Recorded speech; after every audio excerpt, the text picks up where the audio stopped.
Thank you for your interest here at North Hills, where we are more than Sunday. If you have any questions or would like to know more about our ministries, you can always visit us online at north-hills.org. Now join us as Pastor James delivers his message. Well, good morning. There's this story in Greek mythology that I've always really loved. It's the story of this guy named Sisyphus. I think one of the reasons I love the story so much is because he's got a cool name. But Sisyphus was this great king of Corinth. And he was a great king, but he got a lot of his achievements and accomplishments went to his head. And he got very proud and prideful. So the gods in Greek mythology, and we know there's no gods in Greek mythology, but in the gods in Greek mythology, the story goes, decided to punish Sisyphus for his great pride. And what they did was they gave him this punishment that he would take this giant boulder, roll it up a hill. When it got to the very top of the hill, almost to the hill, it would roll back down the hill, and he would have to start all over. And this was his job for eternity, to roll a boulder up the hill, let it fall back down the hill, push it back up. Now, one of the things I love about Greek mythology is that there's a lot of truth mixed in with some error. You know, there's a lot of truth to that a lot of us feel like that, in a sense, is what our life is about. And I think that's where this came from. That all of our life is about just pushing a boulder up a hill, letting it roll down the hill, and then repeating it. I mean, you think about that for a second. Is it possible that some of us might feel that's what our days are like? You get up, you do the same thing, you come home, you go to sleep, and the next day you do it all over again. And I wonder if it would be possible after enough time has passed that you forget that there's anything else. Thinking about Sisyphus, how long do you think it took before he was no longer Sisyphus? He was simply that guy who pushed a boulder up the hill and let it fall back down, only to try and try over again and fail over and over again. How long did it take before that was his identity? The things that he experienced, that was his identity. Today we're talking about this concept that my name is my experience. A lot of us think about this a lot. You know, we'll say, well, I am what I've experienced. But here's the problem. When our identities become about our experience, we never truly experience a real identity.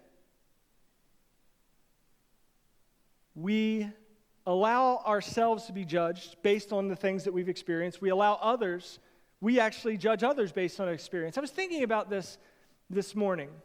You know, we're asking you to wear these name tags. Not just because I want you to know your own name, but I want other people to know your name too. It's really hard to remember names, is it not?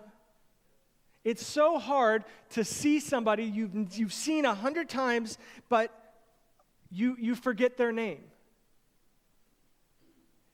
It's so difficult for people to remember our names, but it's so easy to remember people by what they do. How quickly people become that guy who did that thing that one time. You ever said that to somebody? Hey, what was that guy's name who did that thing that one time? And somebody's like, I have no idea what you're talking about. But we remember people by what they do. And a lot of times we feel like we are remembered by what we have done. When we are born, and we talked about this last week, we are born largely nameless. We are born without an identity. We are born with potential. But we don't know yet what we will be. We don't know yet what we will do. We don't know yet what God has in store for us. And we spend so much of our lives from birth to death, chasing after meaning, chasing after identity. We spend so much time thinking about, well, if I just do this, people remember me for this. If I'm great in school, people will remember me because I was a good student. If that's not the cool thing to be a good student, and we just say, well, I will work really hard, and then all the people that made fun of me will one day be my employees, and I'll just fire them all. Or we'll try to say, I'm going to be a star athlete. I'm going to go pro, then people, that will be my identity. Or then I'll get a job. I'll make lots of money. Then people will like me. We spend so much time chasing after identity that it's not just our successes that become our identity, it's also our failures. And sometimes we can focus so much on our failures that it becomes our identity that we are a failure. And maybe it is that somebody has put that name on you, that you're a failure, that you're not good enough. And your experience is that enough times that becomes a self-fulfilling prophecy. You fail enough times that you become a failure to yourself. And we put these labels on others as well. Somebody just continues to fail you, lets you down, you say, well, that person is a failure. And think about that.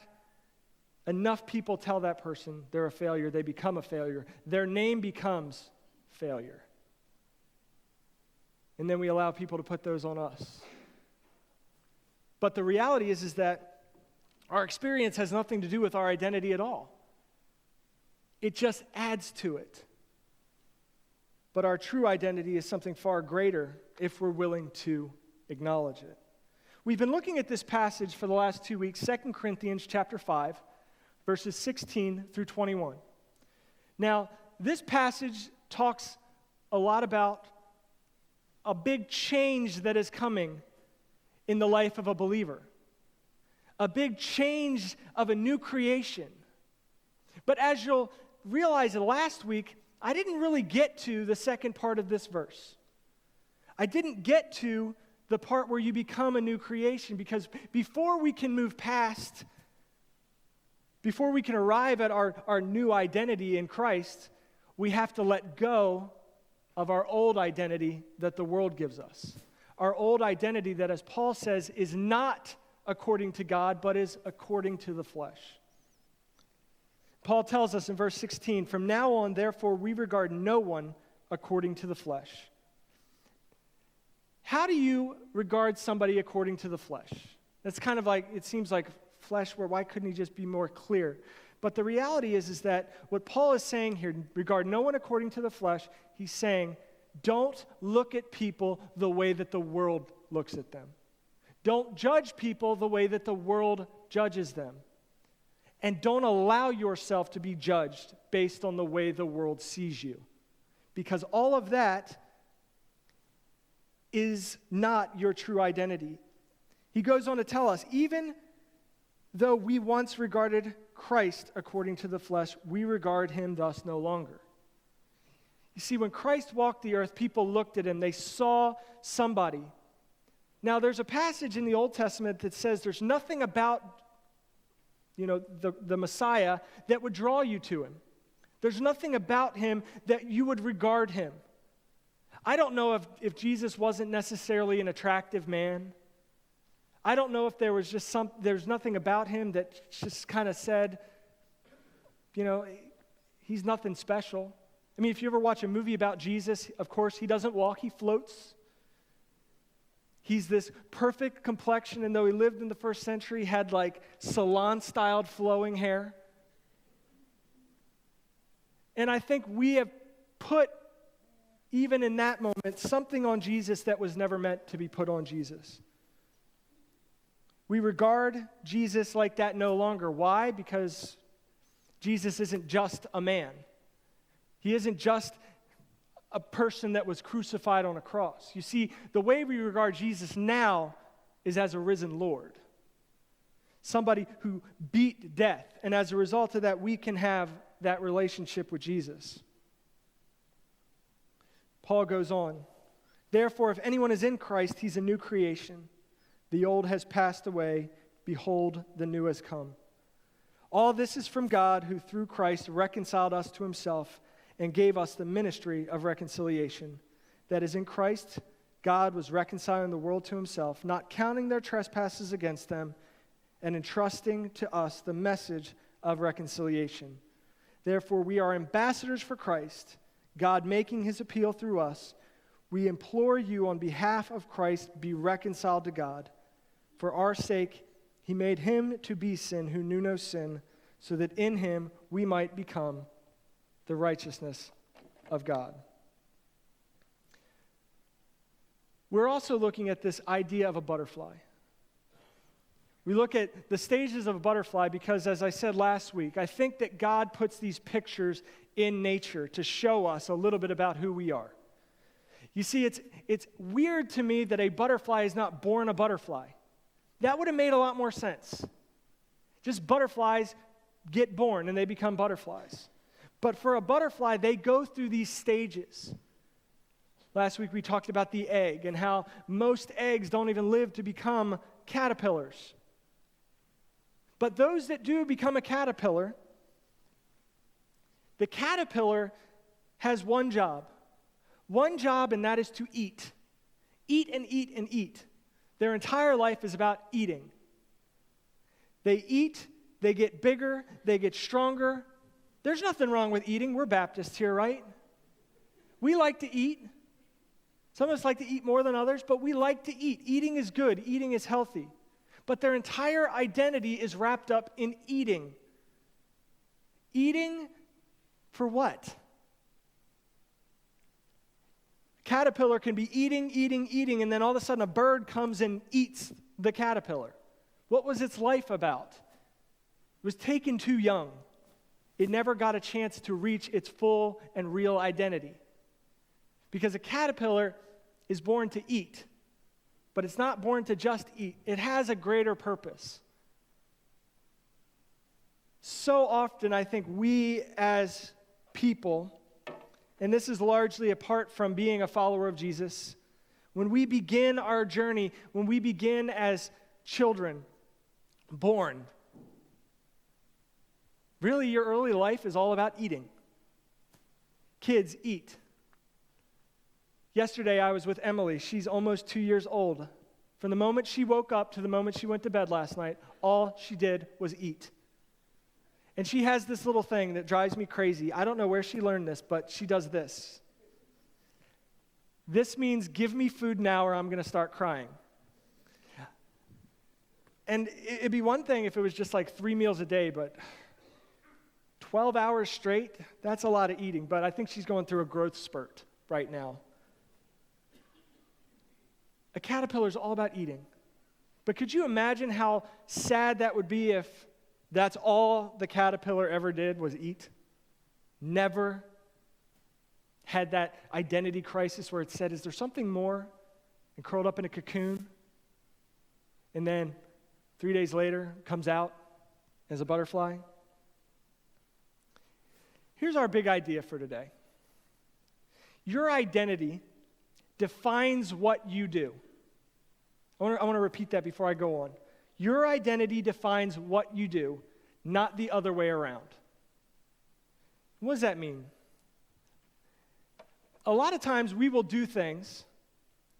We'll play sports, we'll get good grades, we'll do a job. And then when somebody comes up to you later in life, and maybe it's today, I could ask you this question right now. Tell me about yourself. And how would you respond? One of the first things that, if I said, hey, tell me about yourself, you might talk about what you do for a living. What do you do? Your job. Because your job is something you do. But give it enough time, you're going to spend your entire life saying, this is who I am because this is what I do. And then after a long enough time, you just become your job. Instead of being a follower of Jesus who is a pastor, I become a pastor who happens to follow Jesus. Can you imagine how scary that would be? But some of us, you become, are you a follower of Jesus who happens to be a teacher?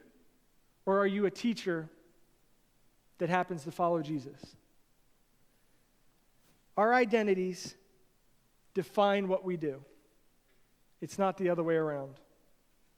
First thing, point number one that I want us to think about. We spend our lives searching for identity in all the wrong places. We spend our lives searching for that identity. From the time we are born to the time we die, we spend these days looking for an identity.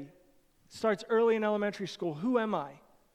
And yes, those first couple years are really all about finding your identity in how other people see you. How many class clowns began in first grade because they told a joke that other people laughed at? So their identity for the rest of school becomes, I'm the funny guy, or I'm the funny girl. Or we identify athletic ability early on, so we say that person's going to be a jock. Or that person's really good at acting, so we put them in front of other people. Really good at singing. Really good at a whole myriad of things. And then we go and we search, and that becomes our identity. But then other things begin to happen to us. We begin to start seeing ourselves in opposition to other things. We see our identity as a victim. We are a victim enough times, we play that role well. In every situation we go into, we become the victim. And we find it impossible to see ourselves any other way because that becomes our identity. We've experienced what it means to be a victim, therefore our identity is victim. Or the opposite of that is victor. You are always the winner. You always win. Your identity is in winning. But then what happens when you lose? We do this with our failures, our identities in our failures, or our identities in our successes. Our identities in our past, how many of us look back on our glory days of that time where we were somebody, when we were great, when people liked us and we realized that we're not living up to what we once thought we were, what was possible. I think of that kid who grows up playing pee-wee football, goes on to play high school football, stars, gets a college scholarship, goes off to college. Everything is pointing towards football. But then he gets hurt. Or worse, gets to the point where you're just not good enough. What happens to your identity then? If your identity is all about your experience, then you spend so much time and you're going to lose your identity when it's over. Your weaknesses versus your strengths. Then there's the mindset of identity in groups. We put ourselves in a certain group. It's the us versus them. We do that in a variety of ways. You know, it's race, religion. It's Republican, Democrat. It's the us versus them. Us being right, them being wrong. And then it's the you versus me. We spend a lot of time with this identity crisis going on in life. We spend so much time trying to find our identity, but if we're looking at our identity in these things, then we're looking in all the wrong places. This passage in 2 Corinthians, Paul tells us where to start if we're having this identity crisis. We stop. We stop finding our identity in the wrong places, and we seek out the right place to find our identity. We seek out that right place. But we're not there yet. That's going to be really next week's sermon. But for now, we need to understand that these places where we find our identity, if we're constantly looking for identity in all the wrong places, we're no better than Sisyphus pushing up a rock up a hill, only to rinse and repeat every day for the rest of our lives. We're nothing more than the caterpillar that eats and eats and eats and eats and eats and forgets that it was meant to be a butterfly. But what keeps us from that? What keeps us from seeking out that new identity? What keeps us from giving up that futile endeavor of pushing a rock up a hill? What keeps us from continuing to eat and stopping and saying there's got to be something more than just being this caterpillar that eats and eats and eats? We touched on it last week. What keeps us? Well, our second point, our sin nature keeps us focused on bettering ourselves through self-effort. This is the greatest lie that we are told in our lives. This is the biggest lie, is that you can actually better yourself through your own self-effort. Why is that a lie? Because you can't. You can't better yourself through self-effort. It's like polishing a chandelier on the Titanic. Who cares if this one little piece looks really nice if the whole ship is going down? And the reality is that with us, our sin nature is a ship going down. Who cares if you're really good at this one thing over here? You have a major identity crisis over here that you haven't even acknowledged yet. Our sin nature has to be dealt with. There's so many things in life that we strive after, these successes, these experiences of, if I get this, then everything will be all right. If I just get more money, then everything will be all right. There's this guy in the Bible named Solomon. Solomon had a huge identity crisis. Solomon was the son of the king. He was the heir to the throne. He was given the throne of his father David. But the problem is Solomon was young when his father passed away. So he goes to God and says, God, please help me to be a wise ruler. And God gave him that and gave him great riches. And he did all of these great things. And when I read the book of Ecclesiastes, I see this as an old man at the end of his life looking back over a life filled with finding identity in all the wrong places, writing to his son, hoping that he won't do the same thing. Ecclesiastes chapter 2, verse 11. Solomon looks back and says that I considered all that my hands had done and the toil I had expended in doing it. And behold, all was vanity and a striving after wind, and there was nothing to be gained under the sun. Now, we read that and we're like, man, but Solomon was rich. He was wealthy. People of the earth came to hear his wisdom. He was successful.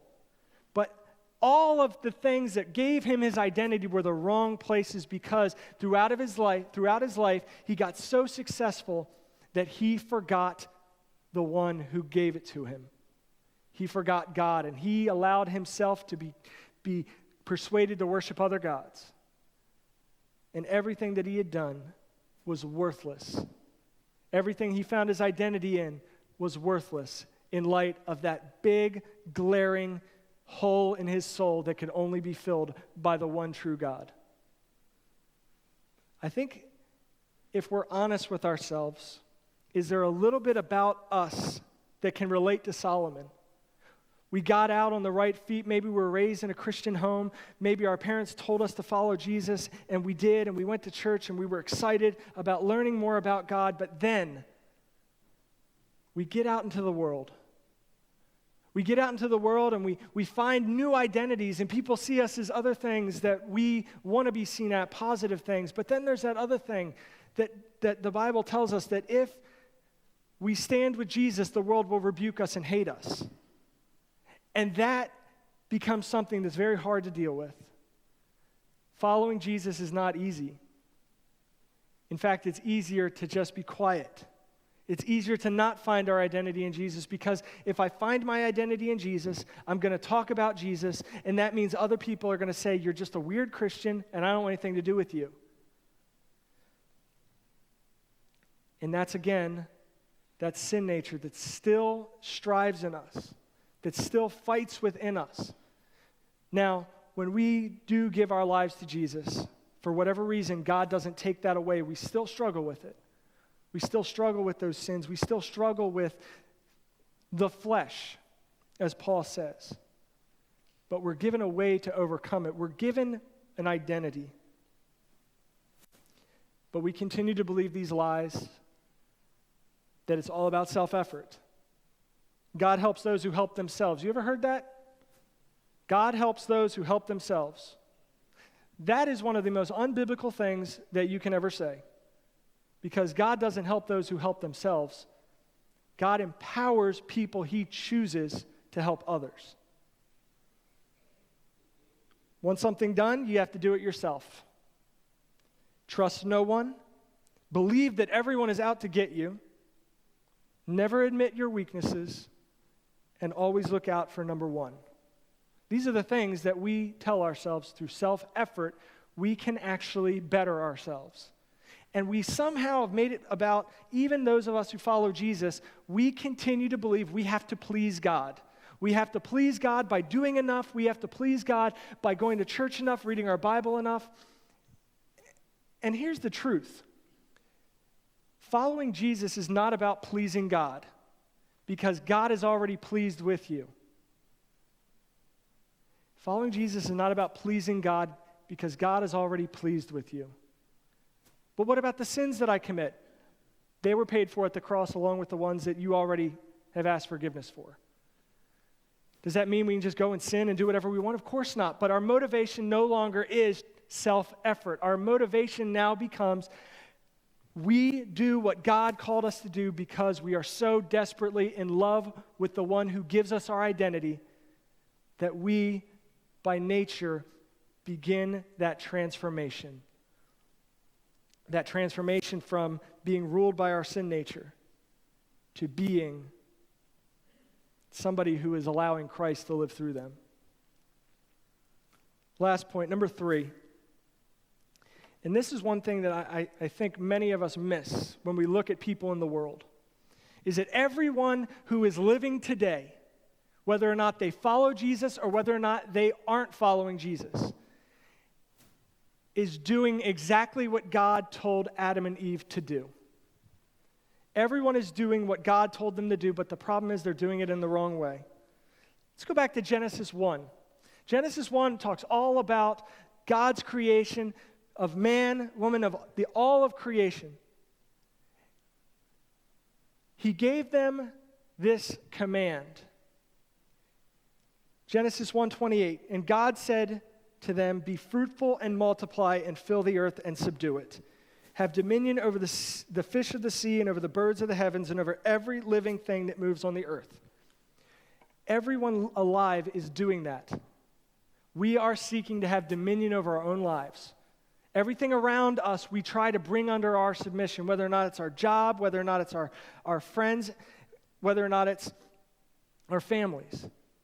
We are fulfilling God's mandate to do all this stuff. The problem was God intended that that would be done with him. But when Adam and Eve sinned, they decided that they could do it better on their own than with God. Because all they had to do was eat that fruit and become like God, right? And that's what a lot of people do. They become their own God who goes out into the world and dominates everything.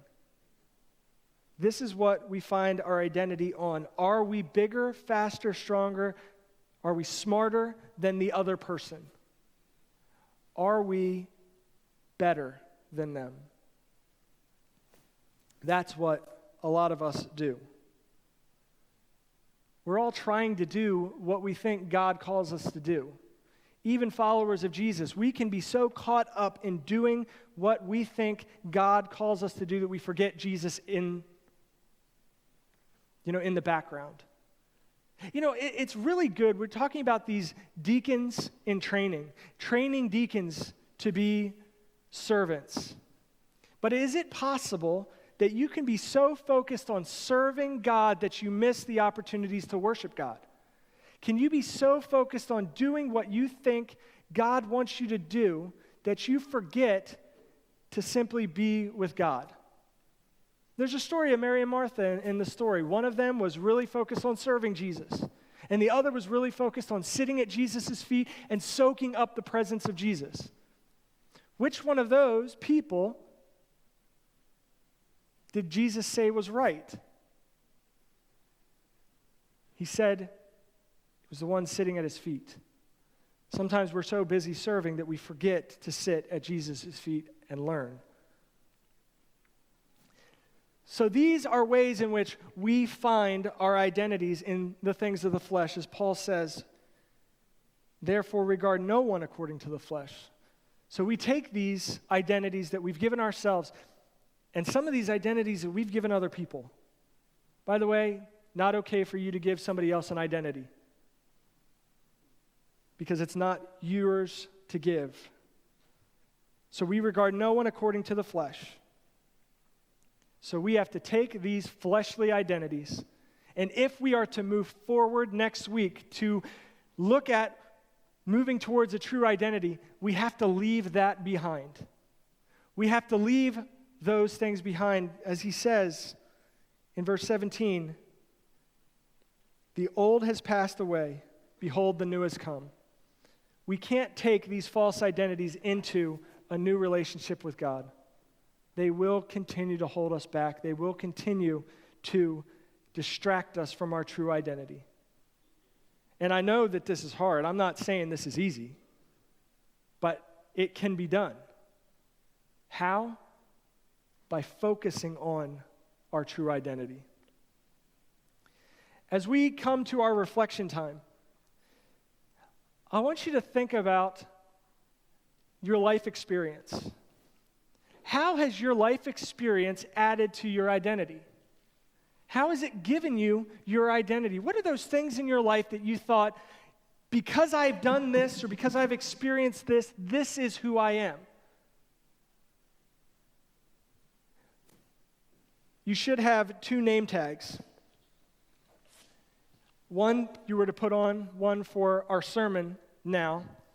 And I want you to think about those experiences, that life experience that you have allowed yourself to be identified as. Maybe it's your job, maybe it's a talent, maybe it's something about yourself that you know.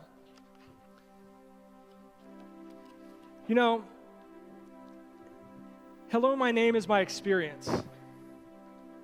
What does it look like to put aside your experience and embrace something even more? But you have to put that in. What is it that you have to put away in order to embrace what's coming? You know, as I was thinking about myself,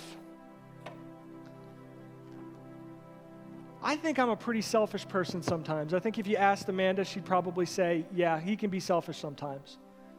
I think a lot of us, this is the root of many of our problems, is that we are a very selfish people.